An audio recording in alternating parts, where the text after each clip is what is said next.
Hello guys, I'm Hesmiyu and welcome to another episode of Narcissu. This time I'm on chapter 5, number 1 route. Now, I assume this is the girl. I love looking at maps. Good, there's music playing. The number 1 route, continuing on forever, places unknown, and I love cars because they could take me anywhere. But no matter how much useless trivia I gained, it was all in my imagination, relentlessly chipping away at reality and at my heart. I had a swimsuit, I had maps, but I had no future. There was a world outside my window, but there was nothing that I could touch. If I closed my eyes, I could go to a world without anything in it, but it wasn't as if the real world would disappear for me. I knew all of this. My lifelong companion scars were telling me to get used to this world of closed eyes. And yet, I was still filled with what ifs and dreamed of wild possibilities, but eventually, the yearning never progressed past yearning. The bikini swimsuit, the emerald sea. My huge scars told me that I should give up on them already. But I spent most of my life in a hospital. I admit this world of closed eyes. It was so sad to be only available to choose between 7F and home. No other options given. However, it was sadder still that I couldn't think of any other places anyway. But I've lived on for 22 years like this. About my age. So let me do as I please, just this once. When I remembered those words, I felt time, which should have been standing still, begin to move again. That day, my heart, which should have been standing still, was in torment. January 26th, number 1 route, Hiratsuka.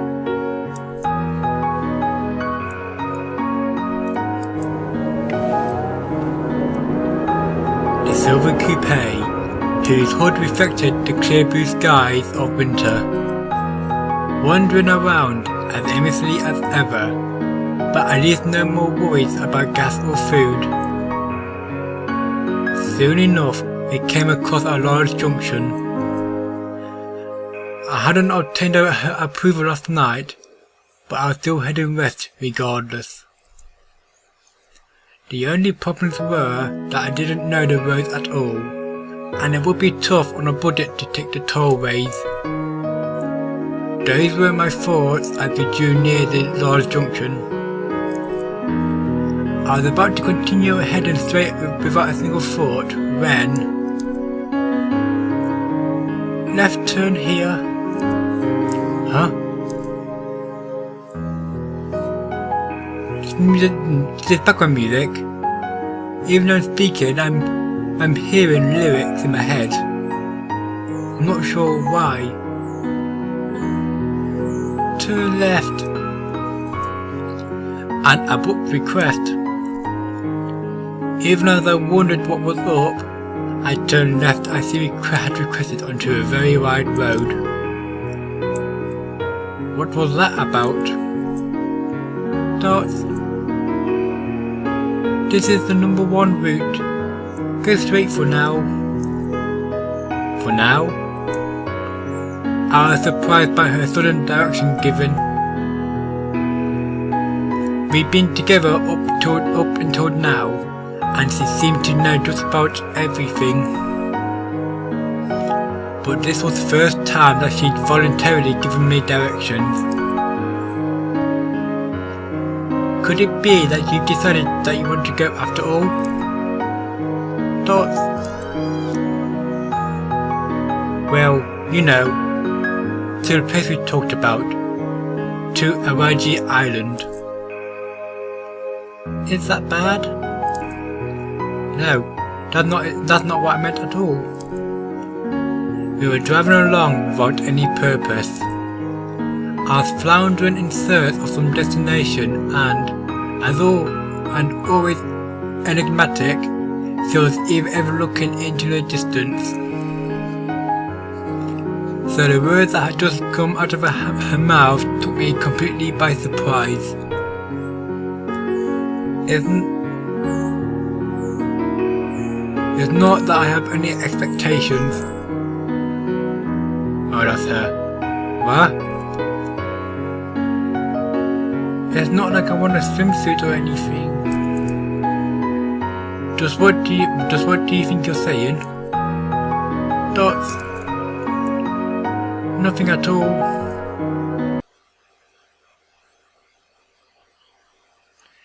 January 26th, number 22 route, Nagoya.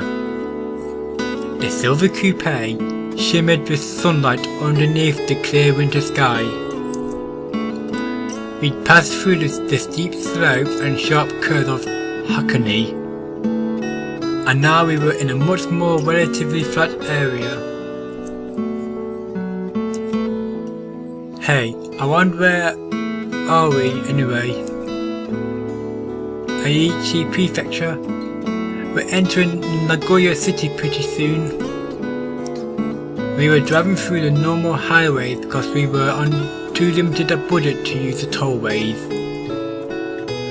I could never have done this alone, but thanks to her, we were making good progress. Her instructions were more accurate than any navigation system. I didn't know why I felt this way, but I could tell that we were on the right track. The next intersection, I'm going to say junction then, turn onto number 22 route. Got it? I turned the steering wheel and changed lanes as I had been told to do. The scenery streaming past the window, the sights and sounds of a city that I had never seen before, spreading to the north. And around the time when the wide open spaces around us had transitioned into urban neighbourhoods. Hey, wanna stop by there?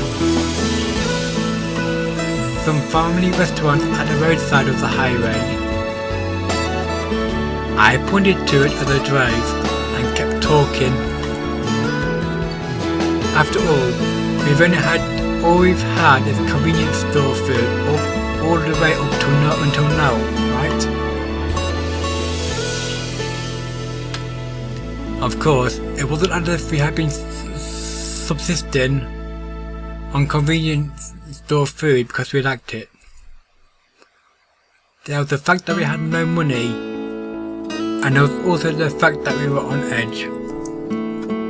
But now we had a little money to spare. That's why I suggested it. After all, a family restaurant can be a nice change of pace, eh? Convenience store food is fine but for me. She looked down a little as he said this, as if she was staring at the crowd or something. Oh, fair enough. Speaking of which, those clothes were way too big on her. Alright, then next up, how about stopping by that place? What do you mean by that? Look, over on your side, that jeans shop over there. And there stood a jeans and casual wear wholesale chain store that I'd seen on other occasions off on the normal highways. That kind of store isn't likely to be expensive. That kind of store isn't likely to be that expensive either. Dots. We're stopping in, alright? I'm stopping now. Dots. No reply, but no resistance either. It might well have been that it would be better for me to think of a non-replies as answers to the affirmative, or something. We went into the store. She peered curiously around the two huge floors of the place, looking into every single corner there was. She was as without words as she'd always had been, and she may not have looked much different from her usual. But this was a little different from the way she was when she was watching that boring TV that reflected nothing. She examined item after item of clothing, and seemed to be considering the prices. And then, whenever she tried out a new outfit, she come running up to me and, "What do you think?" What do I think? I think it looks pretty good on you. Dots. It isn't weird? No, don't think so. And in this fashion, she tried on outfit after outfit, coming to show it off to me every single time. She did not want to smile or let any facial expression out, but it seemed to me that she was somehow happy about this. Alright, have you decided? Yeah, I'm going with these. Saying this, she showed me her final outfit. A pretty shirt and a short skirt. What she selected did make her look like a middle high school student, but she seemed to be pleased enough. Now, if memory served, she told me in the past that she was older than me. But no matter how I looked, that just didn't seem true. So it's the opposite, that I couldn't help but smile. Background music, I don't mind quite liking a lot. I'm also getting the feeling that there's maybe lyrics at some point.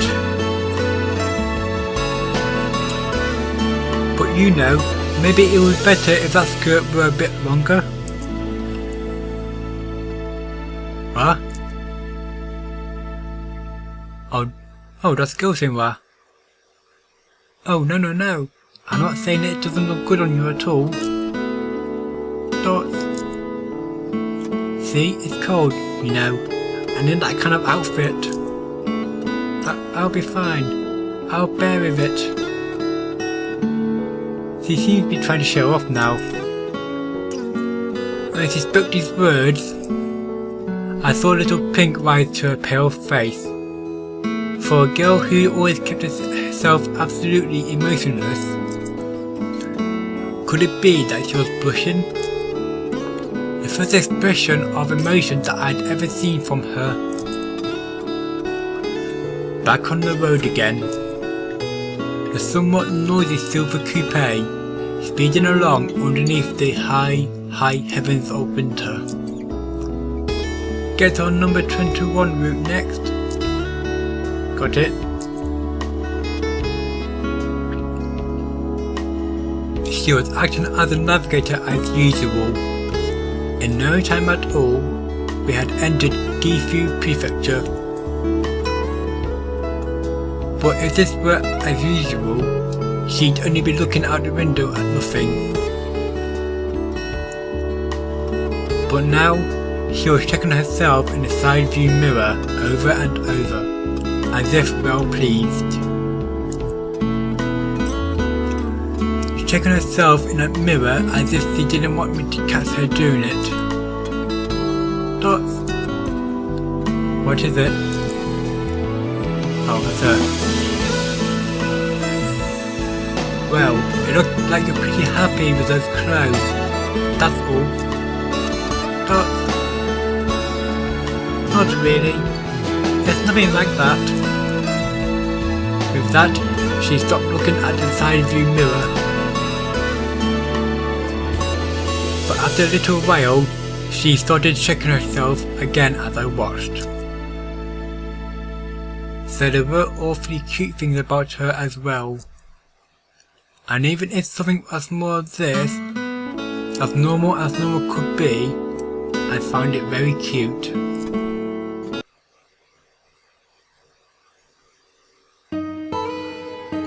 Around when the sun had darkened into night, some roadside somewhere, we sat around when we finished our dinner. Convenience store again. I wonder what's happened since we left. The white vinyl ID bracelet hanging loosely around my wrist. I murmured those words as I looked at the inscription, my blood type and name, and then the name of the hospital. Do you think they're in an uproar? Probably. Did they find anything about the hospital? Yeah. Parents, friends, and the doctors. And even if it were only a paper-thin display on their part, I was still a little sorry to think that they might be worried. My bad. Father, everyone. I did something selfish without consulting anyone. Say. What is it?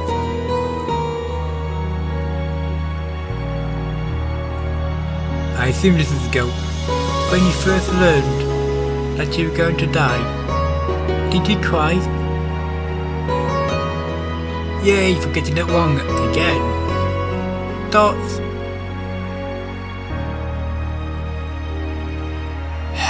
I was correct.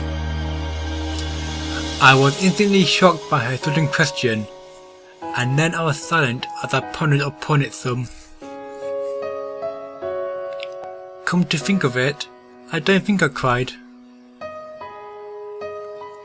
Then did you curse fate, asking, why me? I don't remember doing that either. At first, I couldn't believe that it was actually happening, as if it weren't a part of a reality at all. But maybe, just maybe, I did feel something, a little. One of my buddies from the Technical Institute bought a new car, and he was complaining about how he'd had to take out huge loans. Some got their first jobs, others were still in schools. Some had children, others got dumped by their girlfriends. But I had no future. So in truth, I think I did wonder why it had to be me. Even if I told myself that this was fate, I think I did feel as if I couldn't accept it. Then, how about you? Me? Yeah. Did you cry? Or curse fate? Dots. I was fine. And why? Because I never really hoped for anything from the very beginning. Well, because I had given up. Is that so? Nowhere to despair if you give up from the beginning. Not fun to turn your back that way, but not difficult either. But I couldn't help but feeling that it was just too sorrowful that way. Or could it have been that in her case, there was no other possible cause of action? I saw in a movie some time ago that wolves don't live more than 3 years. Huh? No, that was a girl. Huh? Wolves? She abruptly changed the topic on me. But donkeys live for 9 years or more. Why was that? Why 3 years for wolves and 9 years for donkeys? Donkeys live on because they're useful. That's apparently the way it is. She murmured these words as she looked out the window impassively. So was this the thing that she told herself? To resign herself, to abandon herself to her fate. The midwinter sky at sunset, our progress straight through number 21 route. The flickering white specks dancing in the twilight sky. It was starting to snow, and snow hard. Is something the matter? Yeah, it's snowing. And sure enough, it looked like there was snow covering the roadside. I had no idea when we entered a region of heavy snow, but as far as I could see was draped in white. This was somewhat concerning. As far as I could tell, these tires weren't of the studless variety. If we ran into any snow heavier than this, it was likely that we were going to be in trouble. Hey, does it snow here a lot? Huh? See, if it snows much more than this, it will be tough. Darts. There wasn't any snow on the road right now, but it would be no surprise to encounter frozen road segments from here on out. And given that, it could very well become necessary to cut tyre chains, something they hadn't gone over in training.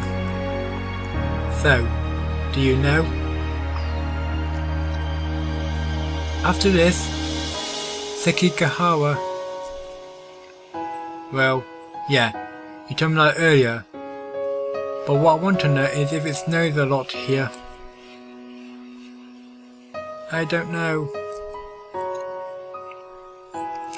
She answered, somehow desolate. And it made me feel that there was something incongruous here. For someone who knew the roads this well, who knew just about everything about this car, something like that should have been child's play. Very well, I'll just drive carefully. Okay.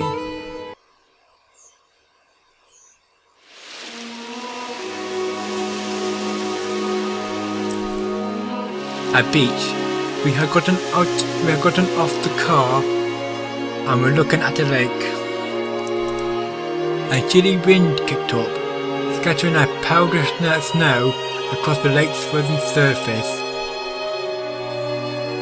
And in its midst, she slowly began walking towards that beach, as if it were the ocean itself. This was a spectacle I had seen before. So, what do you think? Oh, music, or audio, I mean voices.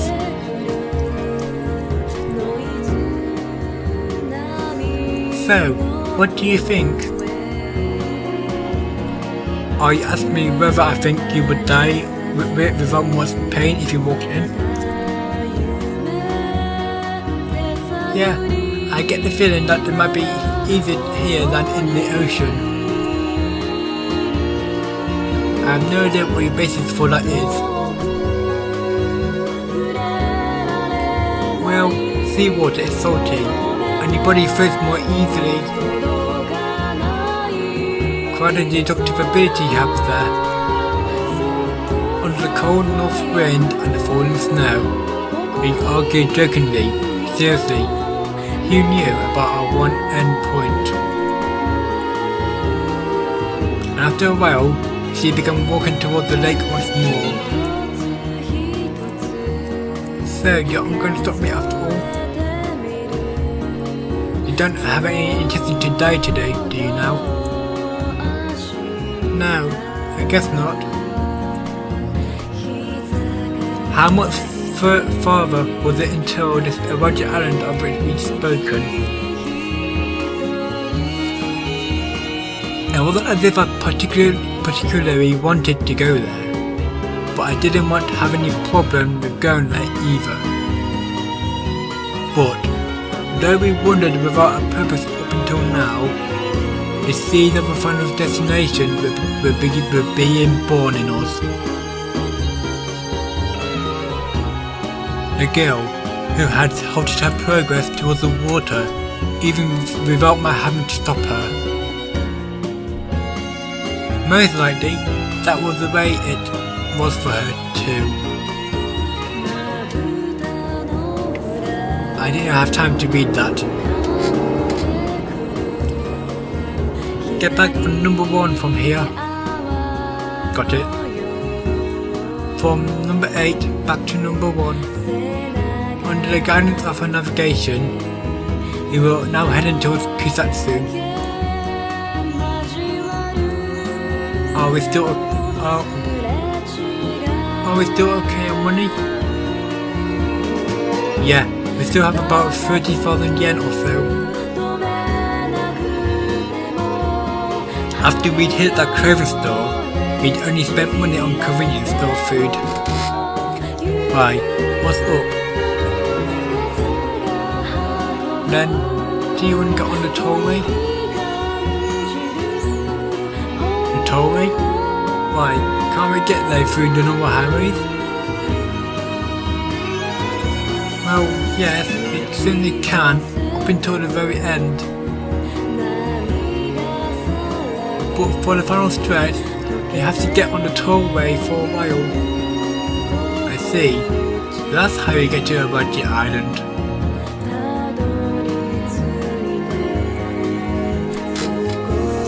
I didn't know it that well, but apparently in order to get there, we'd have to cross some bridge called Seto or something. Then get on a bypass from Kusatsu. Got it. Under her direction, I went from this Seto interchange to the Meishin Expressway. Compared to all the roads we've been on so far, it was obvious that this was what a real expressway was. No traffic lights, a beautiful perspective. Seemed pretty simple to even a beginner like me. But as I got on, terrific sound, good or bad way, but as I got on the rightmost lane, I could hear a terrific sound behind me. At first I had no concept of a passing lane or anything, but as I got used to it, the expressway was almost fun. That's a pretty incredible car. Some car was passing us by at terrific speed, and without thinking, the two of us exchanged glances. And sure enough, from her passenger seat, she was looking somewhat different from usual. While usually she'd been staring out the window into distance, today she was looking around at other cars with great interest. Speaking of which, she knew a lot about cars for some reason or another, didn't she?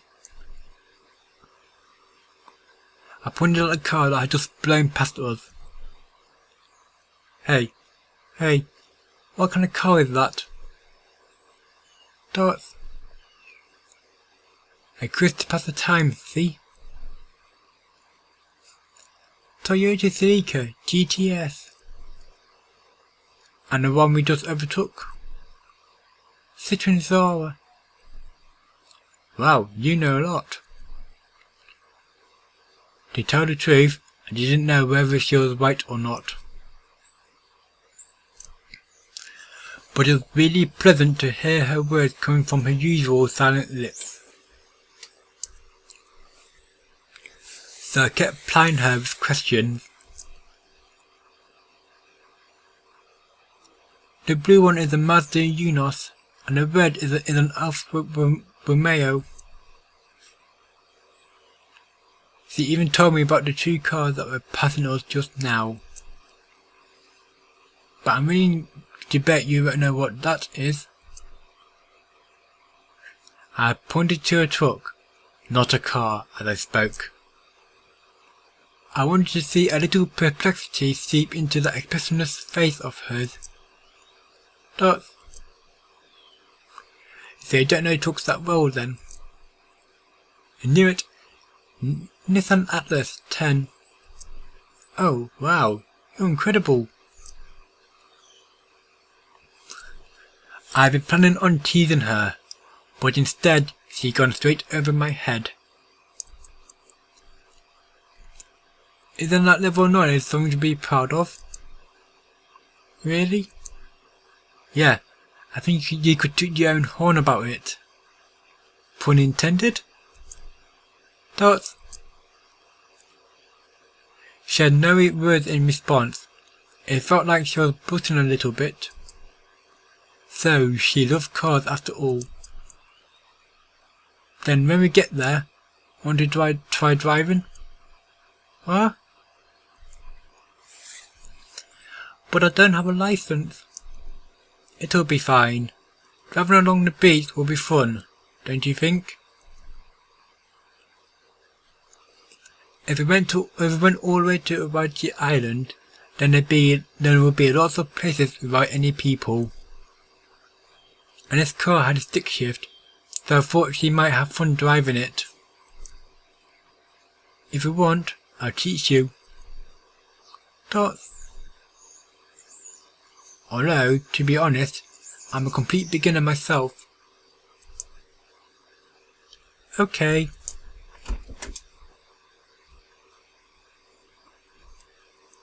That was quite a long episode. About a half hour long, so instead of my usual 20 minutes. Right, but now is the time to end this episode, seeing as I've finished chapter 5. Next one will be chapter 6, Echo. But that's it for this episode. I'm Hesmiyu. Goodbye.